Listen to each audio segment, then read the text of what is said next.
Dawn breaks over the harbor, but the light feels wrong. It hangs in the air like dust that never settles.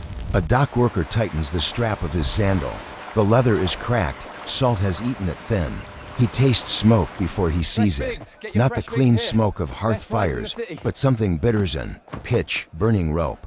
Somewhere beyond the warehouses, metal rings against stone. Not the rhythm of work, the wrong rhythm. Fast, panicked, the wind carries shouting in a language he half knows, half doesn't. Then the scream of animals. Then the thud of something heavy collapsing with giving up after years of trust. He turns toward the city. The walls are still standing, but the gates are jammed. Carts clog the streets. Grain sacks split open underfoot, wheat spilling like sand, trampled into the mud. A child coughs, dry and sharp, as if the air itself is cutting her throat. Someone runs past him clutching a clay table 10 account ledger, baked hard by fire before it can ever be read again. Above it all, the sound that doesn't belong, silence from the temples. No bells, no chants, no calm voice promising that the gods are watching. This is not a single raid, not a bad harvest, not even a war in the way people understand war. This feels systemic, like the city itself has lost the memory of how to breathe. Across the eastern Mediterranean, in places that have traded with each other for centuries, mornings like this are unfolding at roughly the same time. Palaces that have stood for generations will be empty by nightfall. Writing systems will vanish. Roads will go quiet. Names of kings will end midline. And somewhere in the confusion, a question hangs heavier than smoke. How does an entire world, connected, confident collapse almost at once? This collapse is not local, it is not brief, and it is not subtle. Between roughly 1200 and 1150 BCE, the great powers of the late Bronze Age, Mycenaean Greece, the Hittite Empire, New Kingdom Egypt's outer territories, Ugarit, Cyprus, and much of the Levant either fall, fracture, or retreat into survival mode. Cities are burned and never rebuilt. Long-distance trade disappears almost entirely. Writing, administration, and centralized government vanish from whole regions for centuries. Population estimates vary, but archaeologists agree on the direction: sharp decline. In some areas, settlement density drops by 5,090%. Complex societies that took hundreds of years to assemble unravel in a few generations, sometimes in one.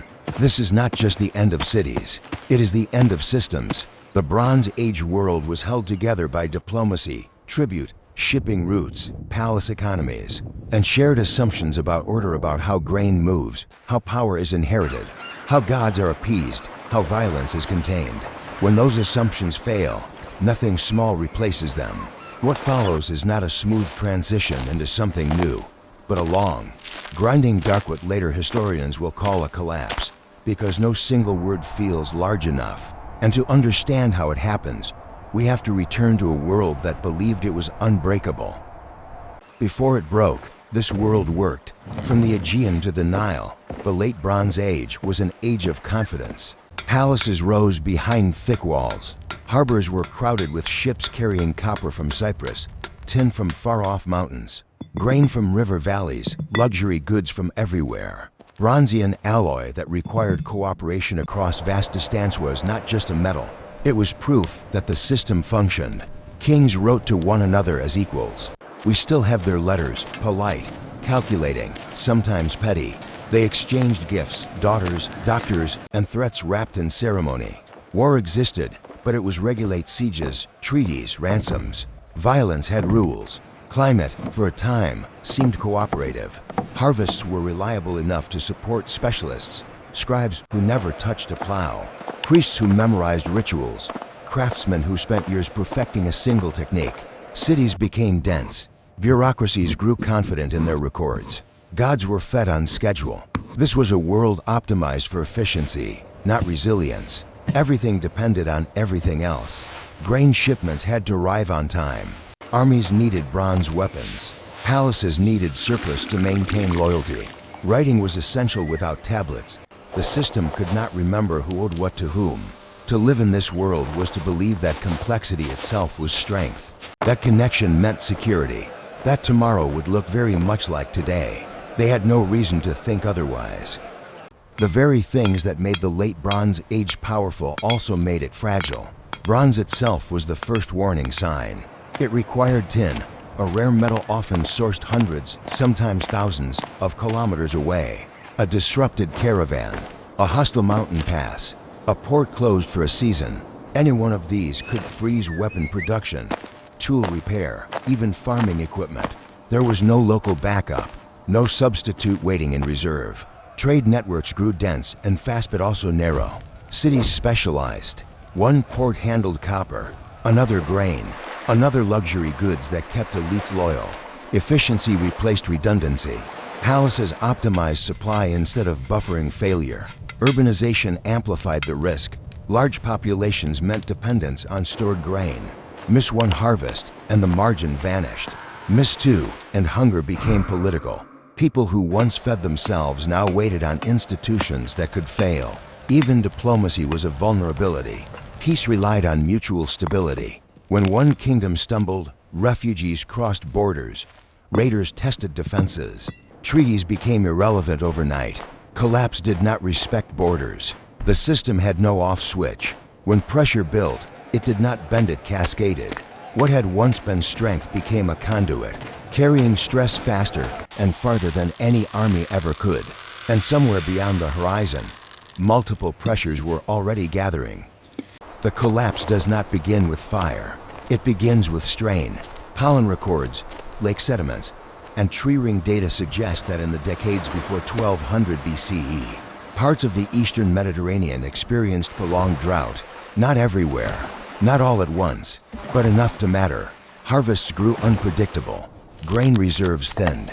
Prices rose. At the same time, populations were high. Cities were dense. Margins were thin. Political stress followed environmental stress. Rulers faced rising costs feeding cities, maintaining armies, funding temples while surplus shrank. To compensate, they demanded more. More tax, more labor, more loyalty. The system tightened like a rope pulled too far. Movement increased. Groups displaced by hunger or conflict began migrating, some peacefully, some violently. Coastal defenses were tested. Frontier regions grew unstable. Raiders probed shipping lanes that had once been safe by habit alone. None of this looked like apocalypse. It looked like noise. A bad year, then another. A revolt crushed. A letter sent asking for emergency grain. An ally slow to respond. Each problem manageable. Together, corrosive. By the time flames appear in the archaeological record, the world is already exhausted. All it needs now is a spark. On the coast of what is now northern Syria, the city of Ugarit waits for help. It is a wealthy port. Its warehouses are full of tablets, contracts, prayers, shipping lists. Its scribes write quickly, urgently. We still have their words, preserved by the very fire that ends the city. One letter goes out to a neighboring king, another to Cyprus. The message is clear. Enemy ships have appeared. The countryside is unsafe. We are running out of options. There is no grand speech, no prophecy of doom, just administration under stress. Ugarit is not alone. It expects the system to work the way it always has. Allies will respond. Grain will arrive. The threat will pass. It doesn't. The ships keep coming. Who they are is still debated: raiders, migrants, displaced peoples, or coalitions formed by desperation. Later Egyptian inscriptions will call some of them the Sea Peoples, but that name hides more than it explains. What matters is not who they are, but that they arrive faster than the network can respond. The city burns. The palace collapses inward. Tablets fall from shelves, unfinished, mid-sentence. Ugarit is never rebuilt. This is the moment the collapse becomes undeniable. Not because one city falls, but because a fully connected, literate, diplomatic hub dies waiting for help that no longer exists. The network has failed. Once the network breaks, collapse travels faster than any messenger. Along the Anatolian plateau, the Hittite Empire begins to fragment. Its capital, Hattusa, is abandoned, not conquered and occupied, simply left behind. Archives stop, roads empty, provincial governors vanish from the record. An empire that once dictated terms across the region dissolves into silence. Across the Aegean, Mycenaean Palaces, Messene, Pylos, Tiryns burn in waves.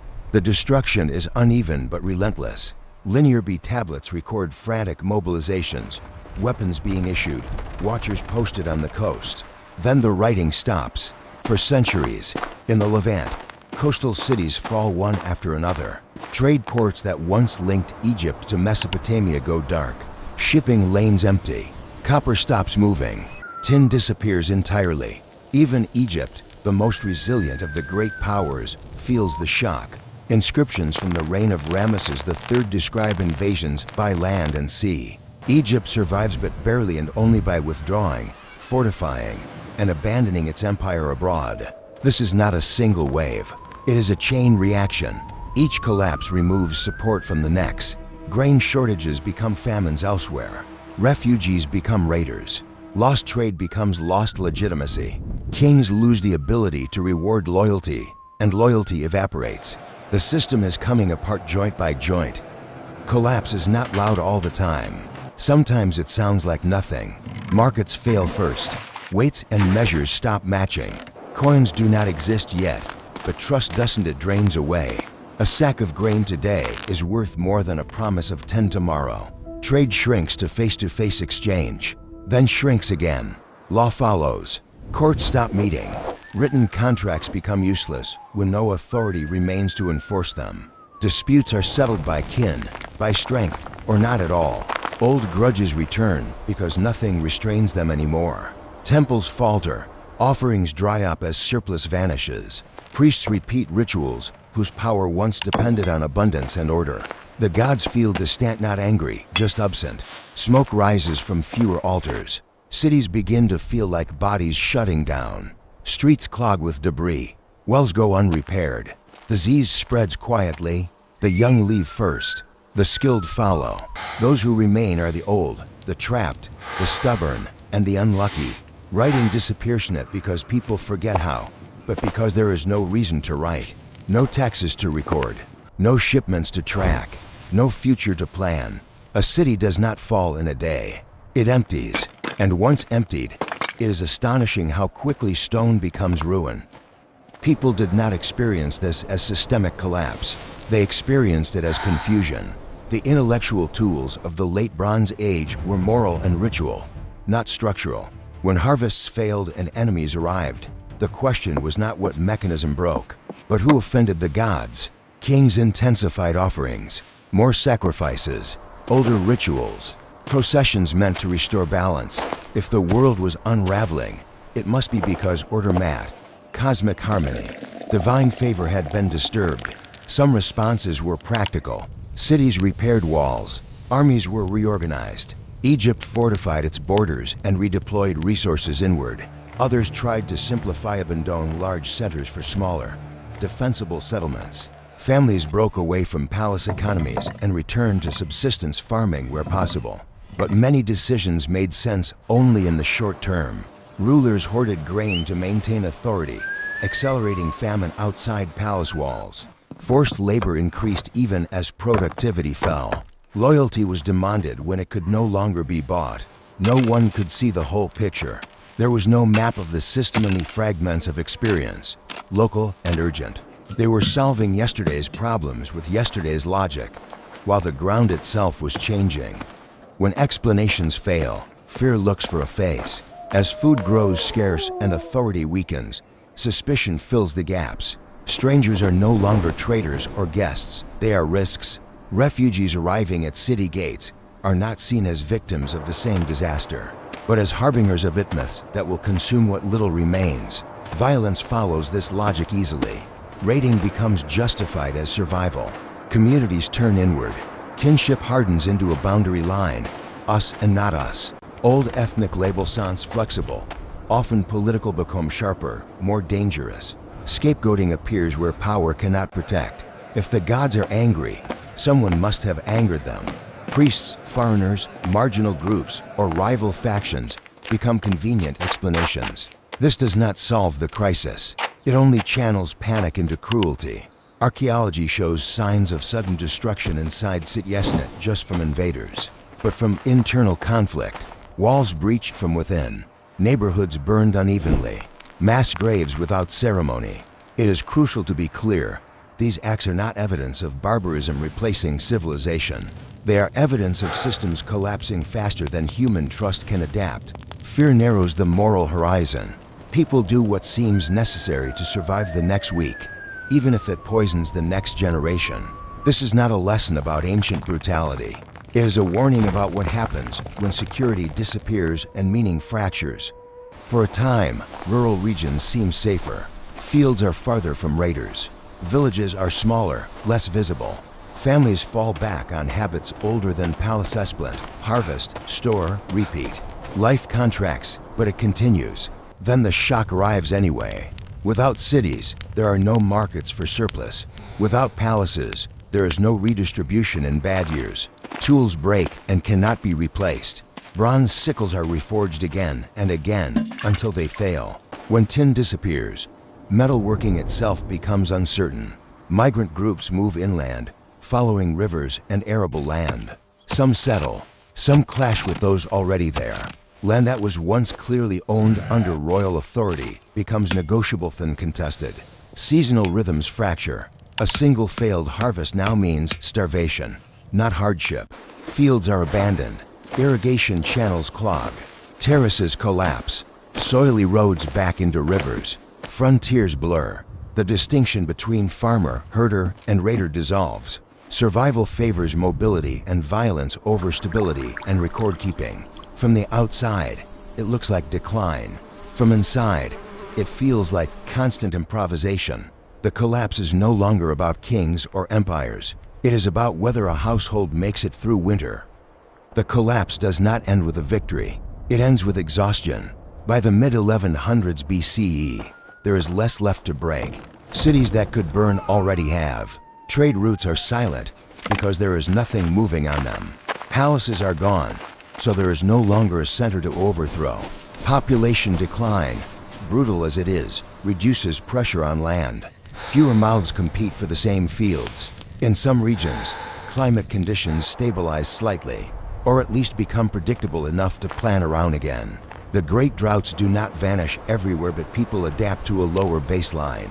Crucially, the networks stay broken. Without long-distance trade, societies simplify. Local materials replace imported ones.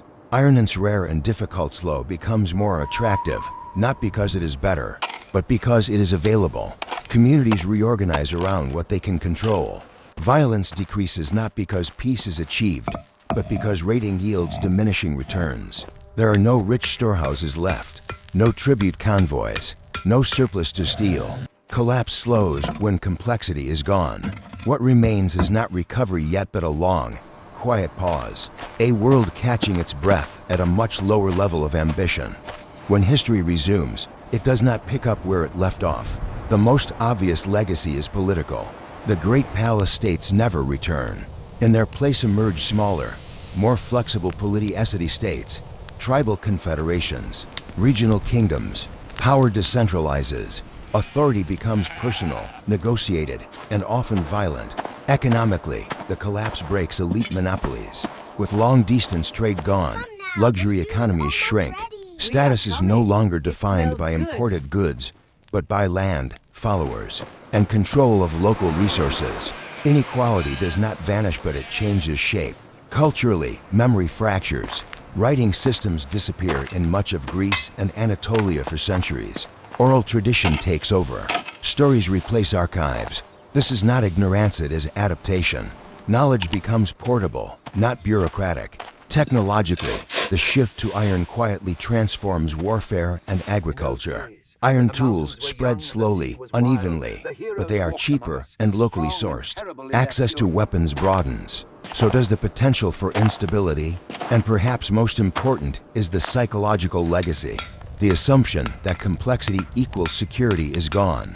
Societies that emerge afterward are more suspicious of scale, more aware that systems can fail catastrophically. Out of the ruins of the Bronze Age come new myths, new identities, and eventually new civilizations built on the memory of collapse. The Late Bronze Age collapse is not a story about the past failing. It is a story about success pushed too far. A world rich in trade, diplomacy, technology, and confidence discovered with warning that efficiency can erase resilience. And connection can transmit disaster as easily as wealth. No single villain caused the collapse. No single fix could stop it. The danger came from alignment, climate stress, political rigidity, migration, and network failure striking at the same time. Our world is different, but the pattern is familiar. We, too, depend on systems we rarely see. Supply chains that cross oceans, energy networks that assume stability, institutions that work until they don't. Like the Bronze Age, we tend to notice collapse only when it reaches our doorstep. The ruins of Ugarit remind us that people can do everything right and still lose the world they know. That collapse does not announce itself as an ending, but as a series of manageable problems until suddenly they are not manageable at all. History does not repeat, but it rhymes under pressure. And the question the Bronze Age leaves us with is not how they failed, but whether we are listening closely enough to recognize the sound of systems beginning to crack. Anyways, I'm future watching the past so we can understand the present, and together we keep history reborn. I'll see you in the next era.